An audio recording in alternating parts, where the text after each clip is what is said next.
It's kind of awesome to be able to hang out with some guys who are not only just true, genuine dudes, but you guys are icons in the pop world. Have you been okay, Jonas Brothers, with that badge of honor? You guys are those dudes right now. You know that, right? Thank you. Thank you. This is a big responsibility.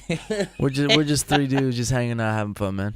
Yo, really, really awesome that you guys have been able to go and give us a little bit of I want to say that it was like that lump on the roller coaster ride where we were like, oh my God, what's going on right now? And now you're back together. You know, what I got to say, what has been one of the most deciding factors or the most awesome deciding factors to, allow the three of you brothers to come back and do music again? I think having Nick actually produce the album, the entire thing, I think that really put a stamp of approval from all three of us of what this project is, and especially leaving our former label and now doing this on our own. You know, being our own bosses and doing it our way and being able to release singles when we want to, play songs when we want and shoot videos the way we want. Now, is there a lot of responsibility? Is it scary, to go this uncharted territory to where it's like everything is on you all now? Yeah. We got a great team, but we just have fun, man. It's great. Dude, it shows. It shows for sure. Thank you. It is a little scary moments, though. I feel like, for us, though, we came to a place where we said it's actually more scary to do it the other way. Really? With the label and everything else. So just being in control of our destiny is the key, and it's been working so far. It has been, and I'm not going to lie, I just watched the latest video, and it looks like you guys took it upon yourselves to just say, you know what, damn it, we want to have some fun in Vegas. Yeah. And that we did. We need to just document it just in case if somebody blacks out and we can go back and realize that didn't what we happen did. at all. Just have insurance. We didn't do it. First time, dude. Let's keep it real, man. How fun was it for you to go and just put a couple of GoPro video cameras at arm's length and just let it all hang out? It was awesome, man. It was a funny situation because last minute we had to figure out to shoot a video because we had the single release a little early and it was on accident. It was leaked. Yeah. And so we were like, Joe. yeah, whatever. I'll try to make some extra cash, but so we got really worried and we're like, how do we, jump the gun on this? And we just decided to fly all our friends in from the West Coast and East Coast to shoot a video in Vegas and see what happened. And it turned out really good. And like you saw, it was just fun. It was just being with our friends. It wasn't like hired models or something to be like dancing around, which is fun too. But this in particular, it's nice to have just friends and a good group of people. To hit the road, you guys have been hanging out with, and particularly I saw your Vine the other day, Nick and Amy from Carmen. Yeah. Lady in Red. He was so mad. It was so funny. I showed him the video and he went, "You posted that?" Yeah. And I was like, "Well, Amy said I could." He's like, Never ask her first. Always ask so me. now we're asking her for approval? Yeah. Now we know who wears the pants in that relationship. No, but how cool is it for you guys to hit the road and hang out with another awesome, group and an accomplished couple of singer-songwriters themselves? They're incredible. And such a cool hang. Outside of what they do on stage every night, which they're killing it on stage. They're just the coolest hang and really good people. It's like they've meshed really well with our group. And we're really happy to have them out. Now, there's a lot of fans who are so excited for you guys to be back. I'm talking Facebook has like 12.8 million likes and followers, and you guys got you've got all the accolades that have come with being one of the foundations of up and coming new, boy band groups or artists or people who started their career young, such as you all. But now you've grown. How has your music changed since this growth has happened?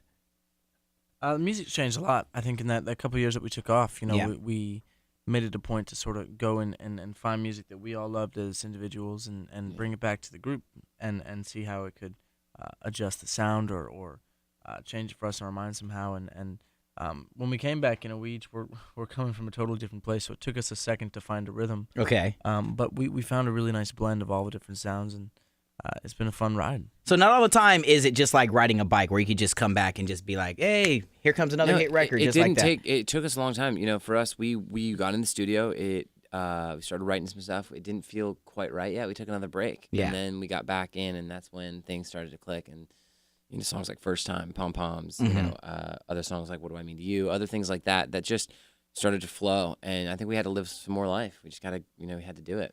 Well, speaking of living more life, 2 of you are going to become uncles. 1 of you is going to become a dad. Who is going to be the cooler uncle? That's the question, man. Yeah, I think we'll both have different roles as uncles. Yep. We're still trying to figure that out. I told Nick he gets diaper duty. Okay, I don't know how I feel about that. Yeah, that No, might I be... think we discussed that. We're cool. I don't know if You take care of the kids' diapers. But I'll get an ice cream. For you, Kev, how exciting is this moment in your life, dude, to not only be able to share this with your wife, but to know that you have a couple of cool-ass uncles, dude? Yeah, no, it's incredible. You know, the family was so supportive and so excited, and that just made us feel even more, pumped. And obviously, when I heard the news, it was overwhelming. And, now we're in the midst of it and seeing the changes and seeing what's going on. And it's really cool. It's going to be awesome. Now, I'm speaking. I'm an uncle myself. The cool things of being an uncle, you get to buy all the crap you want, send it right back home. Loud toys, guitars, drums, all that good stuff, dude. Diaper duty, you don't have to live up to the fact that your brother is trying to give it to you. You can always bring that right back to mom and dad. Yeah, when they start crying, you can give them back. That's my thing there, dude. So it's a nice return policy. I'm just on excited to walk around with the kid. Like, be out, and I'll be like, oh, yeah, that's my nephew, or my niece, and yeah. That's the cool part of it. I can see the smile on your face, man. Yeah, How's it feel for you to know that you have, your family to have your back like that? It's awesome. There's a lot of us. We got my whole family, and then we got her family. It's going to be a lot of people giving a lot of love for this child, and hopefully many to come, but we'll see. Now, with you guys opening your lives, you're giving us like almost an open door policy with the TV shows, and you have done that. I mean, has it been difficult ever to be so transparent? Because I'd imagine waking up and seeing like a camera crew like this in your face when you got sleep in your eye. That's probably not the most... It's definitely weird. I mean, Kevin had it a lot worse than Nick and I, but we got a little taste of it here and there throughout our career, especially with Kevin's show. And when you're not in control of what's used, that's always weird. Yeah. They can film whatever they want, and you can go back later if it's your music video or if it's a TV show you're producing, and go scratch that scene. Like I don't like that, or like don't put that on TV. Instead of this, it's like... It's there. Here we go. Yeah, it's out there, man. Do you ever pick up the phone and call? What is Seacrest, right? Hey, right, dude. I don't know if I want that in the episode. Luckily, we really did open our lives up, and we kind of knew what we were getting ourselves into. Yeah, so you kind of have to have an understanding, saying like, all right, well, here's the deal.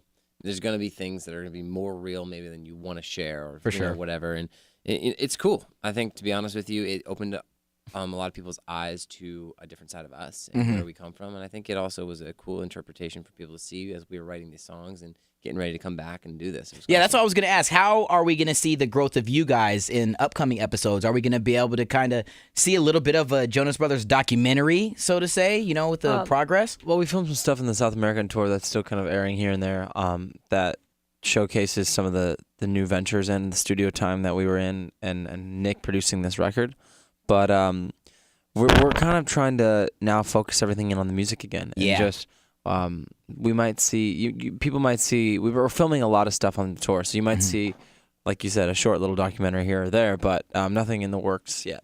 Now I want to go back to First Time and Nick and you being kind of the producer of all this stuff, man. Did really a lot of that creation of the song happen right there in the hotel room as we're seeing on the video? No, that was a little bit of recreation. Okay. Did I sell it though? Was it convincing? I was like, they created a whole damn song in this room right here. You should see I hope Planet Hollywood is hooking these guys up in the studio. Yeah, you should see his hotel rig though. It's ridiculous. That is it. See my hotel rig. You know what I mean? That's his line. That's what I was gonna say. I think that'd be best if you said that to a girl. Just saying, it might not. That part you didn't sell me on that part there. Yo, dude, it's my hotel rig. It's crazy. But you know what? And oddly enough, look, I did my research, Joe, because I know that you have quite a bit of a pickup line. You like my library card because I'm checking you out. Have you ever really used that? I have. Has it worked? Just to break the ice and see if they have a good sense of humor. Okay. I actually know it's the 2013 version. I just made it up. Okay, go for it. So give me a minute to get it right. But here's the idea. Let me set it up with this. All right, break it down. Anybody read on their iPads? Yeah. All right. Listen, girl. You like my iPad bookstore? It's got to turn the brightness down because your light is shining so bright. Oh, I like it. I like it. Turn the brightness down. Like, I get it, dude. You got to save some battery. Save some battery. On the last all night. I always like to see if God. I like to see if they have a good sense of humor. Dude. So it's important to like, and that because I think I'm a funny guy. We're all funny guys. Yeah. So if like I'm with a girl, I'll just I think it's always good to walk up to the bar and be like, but you have to say it really hard. Be like, yeah, let me get a cosmopolitan, please. Let me get this. Let me get a Sex on the Beach. You want anything? And it works. And just see if she laughs. Wasn't Nick from Carmen doing that to you last night? Yeah. Yeah, Nick from Carmen. He was like, Joe, you need a drink? And I was like, oh man, yeah, sure, that'd be cool. We had a And party he'd come back. on a- Literally, we had a after party on a boat, and he literally would come back and hand me the girliest drink he could find. Like it was like this Green. small. It was like Neon green. smaller than a champagne glass. Okay, it had flowers in it and fruit. And he's like, "Here you go, bud." He did it to me like 3 times. Here you go. He did it to me like 3 times. Dude. And of course, like, I drank it because I wanted to have a You drink. wanted a drink. And you I was can't, like, you gotta do what you gotta do. You can't let that pass. and he dude. gave me just like a nice wink and walked away. I was like, Oh man, I got tears coming from my eyes, man. Well, I think as a lot of fans have known all along, you guys have been just like you said at the very beginning of this all, just a cool hang. 3 brothers who have just been so classy, who have all been, fun and just being yourselves. And I think that that's kind of one of the most awesome things about why we get to still carry on and be a part of the Jonas Brothers, the flight, the ride that you guys are taking us on. Thanks, man. Pretty A+ with that. Check this, man. It's all about the fans here with Saturday Night Online. So you don't mind if I throw out some questions once I tweeted them out and found out that we get to talk to you guys. Let's These kids do they go this. ham, dude. They go Love ham. it. they go First one comes from spam. at _Lauer. And yeah, spam is a very, very good word when we're talking about getting these questions in. So go this is a spam. good one here, though. Why know? You guys have been all over the world. You've been on tour plenty of times before. What's your favorite tour moment, like of all time? Have you had one? There's I a think lot of we've good had moments. we've had a couple really cool performances with other artists, and we've had the opportunity of getting on stage with Stevie Wonder and performing with him at the Grammys. Oh man.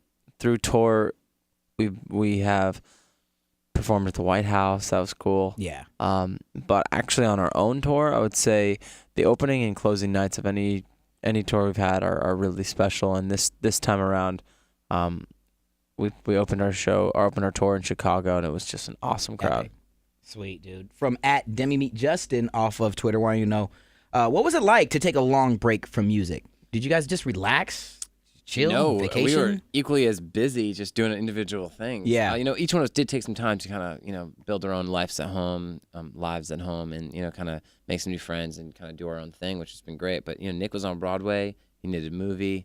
Joe did a solo project. I was able to do a TV show. And, now I'm going to have a baby. Yeah, so there was no downtime. There was no real downtime, but there was downtime from the band. But we needed it because that time apart and that time that we were living life to, and doing different things was what allowed us to come back and write the album that we have now. Hell yeah, dude. This comes from at Bianca Cruz off of Facebook. Bianca Cruz sent in a good one. Who made you starstruck? A lot of times girls pass out when they see you guys. But who did you like? Oh my God, it's Stevie Wonder. Who's that person? It's athletes for me. Word. I haven't really ever gotten starstruck from like a singer or an actor or anything, and I don't really ever get starstruck. But when I met Jeter, for me that's like, Oh, dude, that's huge. that's my dude right there. All right. And then I'm trying to think who else. Yeah, I mean, I played in this celebrity softball game a few years ago, and celebrity football game. I got to like catch touchdown passes from Donovan McNabb, which was Okay, pretty dude. awesome. Yeah, all right. You can just drop a couple of names right there. I don't even know That was cool. why I even asked that question. For sure. 218 is the area code from Tiffany B. Wanting to know why did you guys choose to open your lives and let cameras in? Not just with you, with Married to Jonas, but just In general? just everything with the Disney Channel and everything. Oh, wow. It's just opportunity at hand. Yeah. And we obviously you have to weigh all of those things, and you had to go through it. And for us, we just kind of decided, all right, let's see what happens from this, and we'll go from there. So it ended up being positive. Yeah. It's a great Hell thing. yeah, it and has a been. good decision. We don't know if it'll last forever, but it definitely is something that, we appreciate. Lastly,